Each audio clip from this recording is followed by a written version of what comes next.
Hi guys, it's December 12th and this is our 22nd episode of the H&H Debriefings. And since it is the holiday season, we are talking about holiday romances. Now, a lot of them have been coming out since October, but a lot of other people are just starting to read them now. Phoebe Chase and I have started a roundup of some of our favorite holiday romances, not just of the year, but kind of all across the board. And so we've been rereading a lot of our favorites, and one that I'm rereading, which I had gotten back in October, but I'm rereading now, is Christmas on 4th Street by Susan Mallory. During the year, I tend to read paranormal and erotic and historical, and I tend to stay away from some of the small town sweet contemporaries, except for this time of year. That's when, like, I don't know if it's like the Hallmark Channel training or something like that is coming into play, but I just love a good small town romance around this time of year, and I'm loving visiting Fool's Gold again for Christmas on 4th Street. So yeah, that's what I'm currently reading. I start reading them sometimes in September.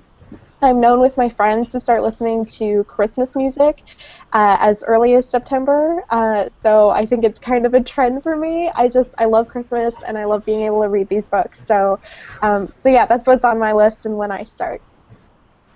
I know that some, including Jen, might express surprise that I actually like to read Christmas romances, since I'm kind of not a mushy type of person, but I really do like them also.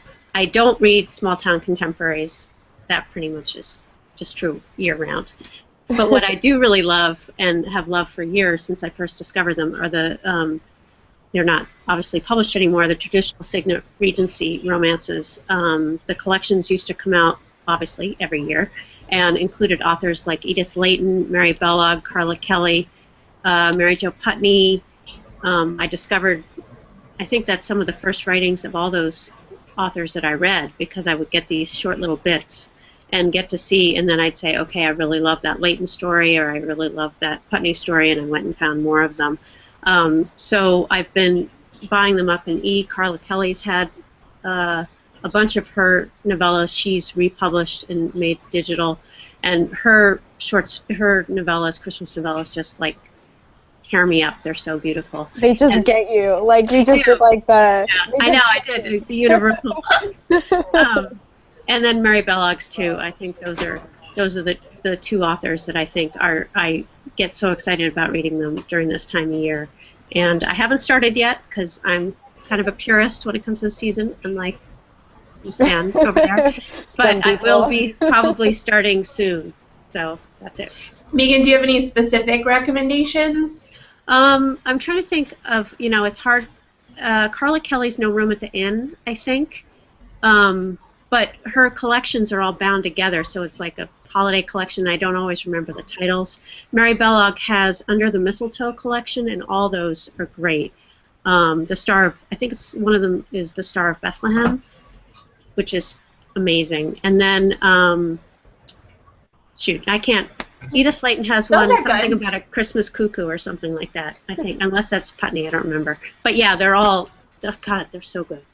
I know someone called out in our part 1 of the 25 romances of Christmas, they called out a Carla Kelly, and then they also called out A Christmas Promise. I think that it might have been No Room at the Inn, actually, but I can't quite remember.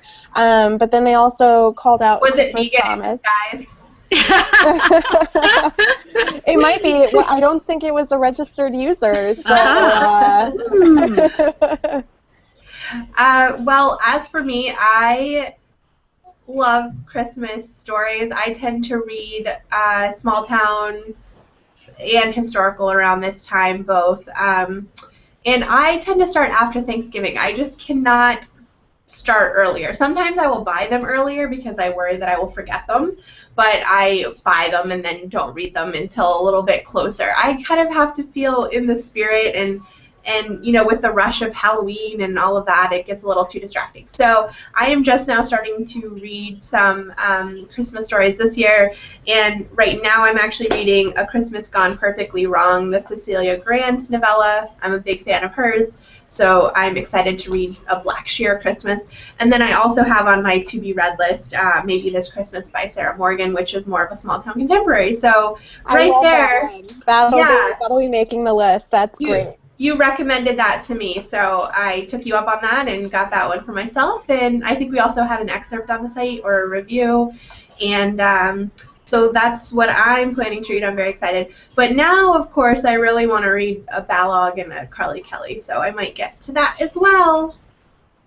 But mostly we want to hear from you, and we're always looking for more recommendations, so please let us know what is on your to-be-read list this year, or any classics that you think everyone should read around this time of year. We'd love to hear about it, either here in the comments or on Jen's roundup with Phoebe about their top Christmas reads. So please let us know, and we will see you next Friday, guys. Will we be back Friday? Yep. Yes, we'll be back Friday for our 23rd episode. All right. So thanks, everyone, and we'll see you next week. Bye. Yep. Bye.